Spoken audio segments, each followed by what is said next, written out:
Hello বন্ধুরা, explain গাইডের আরেকটি অসাধারণ এক্সপ্লেন ভিডিওতে আপনাদের সবাইকে স্বাগত জানাচ্ছি। আজকে আমরা অনলি ফর লাভের এপিসোড 32 নিয়ে এক্সপ্লেন করব। এক্সপ্লেনটি ভালো লাগলে অবশ্যই চ্যানেলটিকে সাবস্ক্রাইব করবেন এবং পাশের থাকা বেল আইকনটি অল অপশনে ক্লিক করে দেবেন। তোমরা ভিডিও দেখছো কিন্তু কেউ লাইক করছো না। ভিডিও দেখে একটা লাইক এবং একটা সাবস্ক্রাইব অবশ্যই করবেন। আজকে লাইক টার্গেট দিলাম মাত্র 200, অবশ্যই কিন্তু সেটা কমপ্লিট করবেন। এরপরে আমরা সই এবং লিংকে দেখতে পারি যারা একে অপরের সাথে তর্কাতর্কি করছিল। তার এইসব আন্তাবৃক কথা শোনার পরে সই তাকে বলে, প্রথমত তুমি আমার আর্টিকেলটাও চুরি করে নিয়েছো এবং আবার তুমি আমার বয়ফ্রেন্ডের সম্পর্কে ভুলভাল খবর রটাচ্ছ। এইসব ছড়ানোর পরে তুমি আবার আমার সাথে এমন বিহেভ কি করে করতে পারো? তার এইসব কথা শোনার পরে লিংও বলে, আমি যা করেছি বেশ করেছি। এই কথা বলে যখন সে সেখান থেকে চলে যাচ্ছিল তখন সই তাকে আটকায় এবং তাকে বলে, তুমি যেই সব কথাগুলো এখন বললে সবকিছু আমি মোবাইলে রেকর্ড করে নিয়েছি। এরপরে লিং সইয়ের হাত থেকে তার মোবাইলটা ছিনাতে যায় কিন্তু সে মোবাইলটা নিতে পারে না। এরপরে লিং যখন রেগে সেখান থেকে চলে যায় তখন সই তাকে আটকাতে গেলে তার হাত দরজায় চাপা পড়ে যায় এবং হাতে তার কালশিটে দাগও পড়ে যায়। লিং এই জিনিসটা তার দিকে তাকিয়ে দেখলেও তার কাছে সে যায় না, সে তাকে ইগনোর করে সেখান থেকে চলে যায়। এরপরে আমরা দেখতে পাই লিংও ভাবে যে এইবারে শিনের আঙ্কেলের ওয়াইফকে বলে দেওয়া উচিত যে তার হাজবেন্ডের একটা গার্লফ্রেন্ড রয়েছে এবং এই কথা বলার জন্য সে তাকে ফোন করে বলে, আপনার সাথে কিছু আমার গুরুত্বপূর্ণ কথা রয়েছে। সেও তাকে তার কথা ফোনে জানিয়ে দিতে বলে এবং লিং যখনই তাকে শরীর সম্পর্কে বলে তখন সে বলে, আপনার হয়তো কোথাও ভুল হচ্ছে, আমার হাজবেন্ড ওরকম ধরনের না, আর যে শরীর সম্পর্কে আপনি বলছেন সে এখন শিয়ানের সাথে রিলেশনশিপে রয়েছে। তার এমন কথা শোনার পরে লিংও চমকে ওঠে। এরপরে লিং যখন ডিরেক্টরের কাছে যায় সইও তখন সেখানে যায়। আসলে সই সেখানে লিং এর সম্পর্কেই কমপ্লেন করতে গেছিল। সে ডিরেক্টরকে সমস্ত ঘটনা খুলে বলে এবং সই তাকে এটাও বলে দেয় যে আমি চাই লিং এর শাস্তি পাক। তখন ডিরেক্টর তাকে বলে, তোমাকে ডক্টর এখন রেস্ট নিতে বলেছে, সেই কারণে কদিনের জন্য তুমি ছুটি নিয়ে বাড়িতে রেস্ট নাও, এই দিকটা আমি সামলে নেব।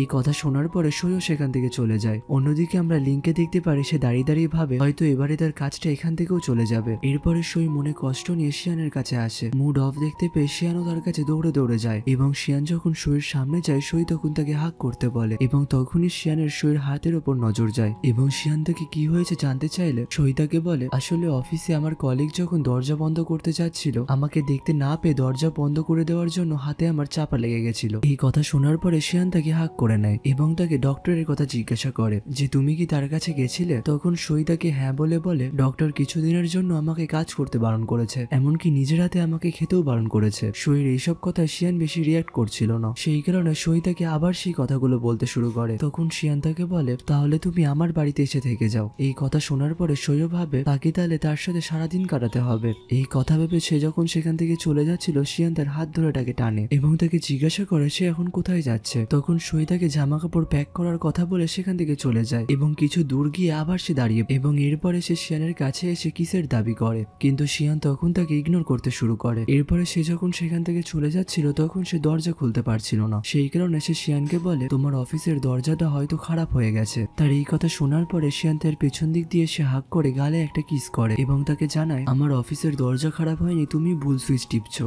এরপরে সইয়ের হাত ধরে তাকে সঠিক সুইচটা তাকে চিনিয়ে দেয় এবং দরজা খুলে যাওয়ার পরে সই সেখান থেকে দৌড়ে দৌড়ে চলে যায়। অন্যদিকে আমরা লিংকে দেখতে পাই যে ডিরেক্টরের কাছে এসছে এবং ডিরেক্টর যখন তাকে অন্য কাজ করার কথা বলে তখন লিং তাকে জানায়, আমি এই কোম্পানি থেকে রিজাইন নিতে চাই এবং আমার যদি সত্যিই কাজ করার যোগ্যতা থাকে তাহলে আমি অন্য কোম্পানিতেও কাজ পেয়ে যাব। এরপরে আমরা সইকে দেখতে পারি যার বাড়িতে শিয়ান এসছে। আসলে শিয়ান এখানে সইয়ের জামা কাপড় প্যাক করতে হেল্প করতে এসেছিল। ব্যাগ প্যাক করার সঙ্গে সঙ্গে সইয়ের যতগুলো লিপস্টিক আছে সেইগুলোও সে ব্যাগে ভরে নেয় এবং বেরোনোর সময় বলে, তোমার যদি ডেইলি ইউজের আরো কোনো জিনিস থাকে তাহলে আমি লোক পাঠিয়ে দেবো, তারা এখান থেকে এসে নিয়ে যাবে। তার এই কথা শোনার পরে সই বলে, কোনো লোক আসার দরকার নেই, যদি আমার দরকার লাগে তাহলে আমি নিজেই আসবো। এরপরে সই তাকে জিজ্ঞাসা করে, তুমি কি সত্যি তোমার বাড়িতে আমাকে নিয়ে যেতে চাও? তখন তার কথা শিয়ানো হ্যাঁ করে এবং এরপরে বলে, যদি তোমার আমার বাড়ি পছন্দ না হয় তাহলে আমি ভাববো ডিজাইনাররা হয়তো আমার বাড়িটা ভালোভাবে তৈরি করতে পারেনি। আসলে সে নাক ঘুরিয়ে এটাই বলতে চাইছিল যদি সে আমার বাড়িতে যায় তাহলে সে নিজের বাড়ি ভুলেই যাবে এবং এরপরে সে সইকে তার বাড়িতে নিয়ে আসে যেখানে ঢুকতে সই একটু ভয় পাচ্ছিল। তখন শিয়ান তাকে বলে, তুমি আজকে ভয় কেন পাচ্ছ?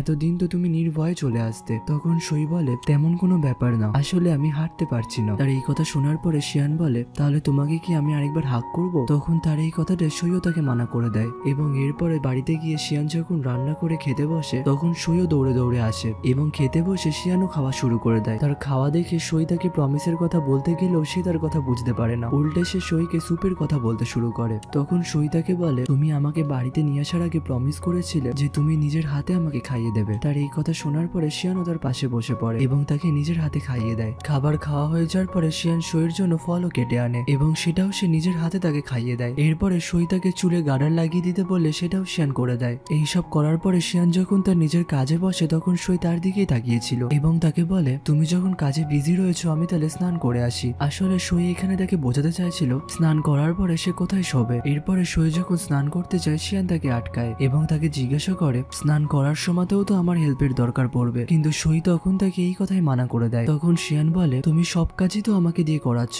ডক্টর এই কাজটার কথা কিছু বলেনি। এরপরে সই যখন স্নান করতে যায় তখন সে বুঝতে পারে তার সত্যি শিয়ানের হেল্পের প্রয়োজন এবং শিয়ান যখন সেই রাস্তা দিয়ে যাচ্ছিল সই তখন তাকে ডাকে। তখন শিয়ানও বুঝতে পারে যে সইয়ের এবারে তার হেল্পের প্রয়োজন এবং সই এরপরে শিয়ানকে হেল্প করতে বলে। শিয়ানও তখন সইয়ের হেল্প করে এবং শিয়ান যখন তাকে আর কোনো হেল্পের কথা জিজ্ঞাসা করে তখন সই লজ্জায় সেখান থেকে দৌড়ে স্নান করতে চলে যায়। স্নান করার পরে যখন সে বিছানায় গিয়ে শোয় তখন সে শিয়ানের জন্যই অপেক্ষা করে এবং শিয়ান যখনই বাথরুম থেকে স্নান করে বেরোয় সই তখনই তার মুখটা অন্যদিকে ঘুরিয়ে নেয়। এরপরে শিয়ান বিছানায় এসে শুয়ে পড়ে সইয়ের কাছে গিয়ে তার হাতে ব্যথার কথা জিজ্ঞাসা করে এবং তার হাতে ব্যথার কথা জানতে পারলে শিয়ান তাকে ঘুমিয়ে পড়তে বলে এবং এরপরে রাত্রেবেলা শিয়ানও তাকে জড়িয়ে ধরে ঘুমিয়ে পড়ে। এরপরে সইও যখন তাকে হাগ করে তখন শিয়ান নিজের ওপর কন্ট্রোল না করতে পেরে সইকে কিস করে ফেলে এবং এই চক্করে পড়ে সইয়ের হাতটাও চাপা পড়ে যায়, সেই কারণে তার ব্যথা লাগে। তখনই শিয়ানে তা দেখতে পারলে সে সইয়ের থেকে একটু দূরে গিয়ে শুয়ে পড়ে। রাত্রেবেলা সইয়ের যখন ঘুম ভাঙে পাশে সে শিয়ানকে দেখতে পায় না, হয়তো রাত্রেবেলা ওয়াশরুমে গেছে এবং সকালবেলা যখন সে ঘুম থেকে ওঠে তখনও সে শিয়ানকে দেখে না এবং তখনই সইয়ের কাছে শিয়ানের কল আসে এবং তখন সই জানতে পারে শিয়ান তার অফিস চলে গেছে। তারা যখন একে অপরের সাথে কথা বলছিল তখনই সই শিয়ানকে স্নানের কথা জিজ্ঞাসা করে এবং তখন শিয়ানের অপর দিকে কোম্পানির কিছু ক্লায়েন্টসরাও দাঁড়িয়েছিল, তারাও এমন কথা শুনতে পেয়ে মুচকি মুচকি হাসছিল। অন্যদিকে শিয়ানও একটু অকওয়ার্ড ফিল করছিল, সেই কারণে সে কথা না বাড়িয়ে ফোনটা কেটে দেয় এবং আবার সে কাজ করতে শুরু করে। অন্যদিকে আমরা গুয়ানজিং এবং ওয়াইকে দেখতে পারি। গুয়ানজিং আসলে শিয়ানের জন্যই বিজনেস ট্রিপে যাচ্ছিল। তখন ওয়াই তাকে বলে,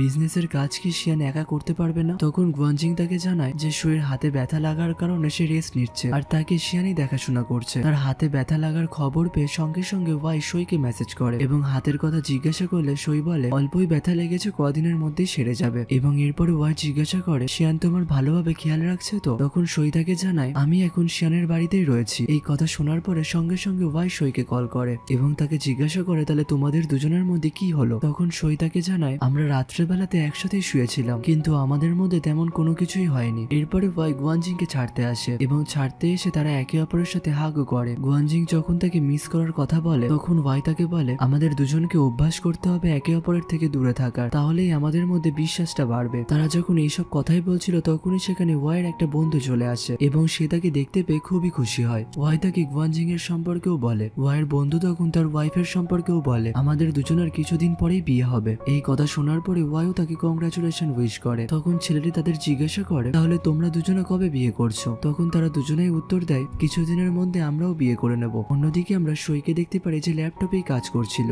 কিন্তু তার হাতে ব্যথার জন্য সে কিছুই করতে পারছিল না, এমনকি সে ল্যাপটপও চালাতে পারছিল না। সেই কারণে সে শিয়ানকে এই কথা জানায়। তখন শিয়ান তাকে বলে, শিনলি তোমার সাহায্য করার জন্য তোমার কাছেই যাচ্ছে। তার এই কথা শোনার পরে সইয়েরও একটু মন খারাপ হয়ে যায় এবং এরপরে সইয়ের কাছে শিনলি চলে আসে। তাদের কথা অনুযায়ী শিনলি সমস্ত কাজই তাদের করে দেয় এবং তারা যখন কাজ করার পরে একে অপরের সাথে কথা বলছিল তখনই সেখানে শিয়ান আসে এবং শিয়ানকে যখন শিনলি বলে, আমি তোমার দেওয়া সমস্ত কাজ করেছি, কিন্তু শিয়ান তার কোনো কথারই উত্তর দিচ্ছিল না। সে এসে সইয়ের সাথে কথা বলতে শুরু করে এবং তার হাতে ব্যথার কথা জিজ্ঞাসা করে এবং এরপরে সে শিনলিকে সেখান থেকে চলে যেতে বলে। এই কথা শোনার পরে শিনলির একটু রাগ হয় এবং সে শিয়ানকে বলেই দেয়, আমি তোমার সাথেও কাজ করলাম, এমনকি তোমার বলা মতন আমি সইয়েরও হেল্প করলাম, এরপরেও তুমি আমাকে একবারও ডিনারের জন্য অফার করলে না। শিয়ান তো তার সমস্ত কথাই শুনতে পায় কিন্তু কোনো কথারই উত্তর দেয় না এবং এরপরে শিনলিও রেগে সেখান থেকে চলে যায়। সে চলে যাওয়ার পরে শিয়ান সইয়ের জন্য খাবার বানায় এবং খেতে বসার পরে শিয়ান সইকে তার পাশে এসে বসতে বলে এবং এরপরে সই শিয়ানকে বলে, আমি তোমার কোলের ওপর বসতে চাই, কিন্তু শিয়ান তখন তার কথাতে মানা করে দেয়। এরপরে সইও তার কোনো কথা না শুনে তার কোলের ওপর উঠে পড়ে।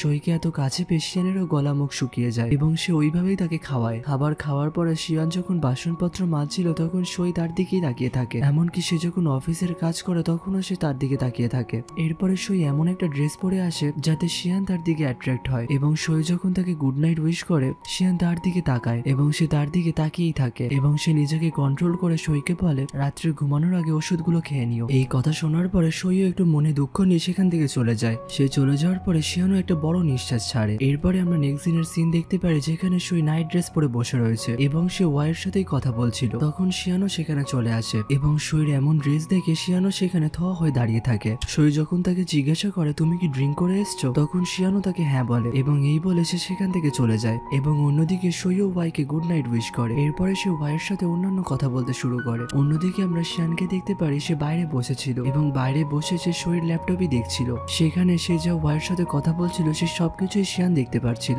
এবং তাদের কথাগুলো শুনে শিয়ানো আউট অফ কন্ট্রোল হয়ে যায়। সে সঙ্গে সঙ্গে ঘরে ঢোকে এবং তার টাইটা খোলে এবং সে সইয়ের দিকে ঝাঁপিয়ে পড়ে এবং এরপরে তারা একে অপরের সাথে কিস করতে শুরু করে এবং এখান থেকেই তাদের একে অপরের সাথে রোম্যান্স শুরু হয়ে যায়। এরপরে আমরা হেইয়াংকে দেখতে পারি যে সইয়ের কোম্পানিতে তার সাথে দেখা করতে এসছে, কিন্তু সে রিসেপশন থেকে জানতে পারে সইয়ের হাতে ব্যথা লাগার জন্য সে ছুটিতে রয়েছে। এটা জানার সঙ্গে সঙ্গে হেইয়াং সইকে কল করে। সই যখন কলটা ধরতেই যাচ্ছিল শিয়ান তাকে ধরতে দেয় না এবং এরপরে শিয়ানকে মানানোর পরে সে কলটা রিসিভ করে। হেইয়াং এর কলের কথা জানতে পেরে শিয়ানও একটু জেলাস ফিল করে এবং তাদের দুজনের কথা শোনার জন্য সইয়ের কাছে চলে যায়। হেইয়াং তাকে বলে আমি তোমার কোম্পানিতে এসে জানতে পারলাম তোমার হাতে ব্যথা লেগেছে, তোমার হাত এখন কেমন আছে এবং আমরা কি তাহলে একসাথে ডিনার করতে পারি। সই ডিনারের কথা সঙ্গে সঙ্গে তাকে মানা করে দেয় এবং হাতের কথা বললে বলে আমার হাত এখন ভালো রয়েছে। হেইয়াং যাতে আর কিছু বলতে না পারে শিয়ান তখন সইয়ের নাম করে ডাকে। হেইয়াংও তখন বুঝতে পারে যে শিয়ানের সাথেই রয়েছে এবং এটা জানতে পেরে সেও চুপ হয়ে যায় এবং ফোন রেখে দেওয়ার পরে তারা একে অপরের সাথে আবার কিস করতে শুরু করে। আর এখানেই আমাদের এপিসোডটারও সমাপ্তি ঘটে। এপিসোডটির এক্সপ্লেন যদি ভালো লাগে অবশ্যই চ্যানেলটিকে সাবস্ক্রাইব করবেন এবং পাশের থাকা বেল আইকনটি অল অপশনে ক্লিক করে দেবেন এবং আমাদের একটি ফেসবুক পেজও রয়েছে, তাতে ফলো করতে একদমই ভুলবেন না। আবার দেখা হবে পরের ভিডিওতে। সবাই ভালো থাকবেন, সুস্থ থাকবেন, টাটা।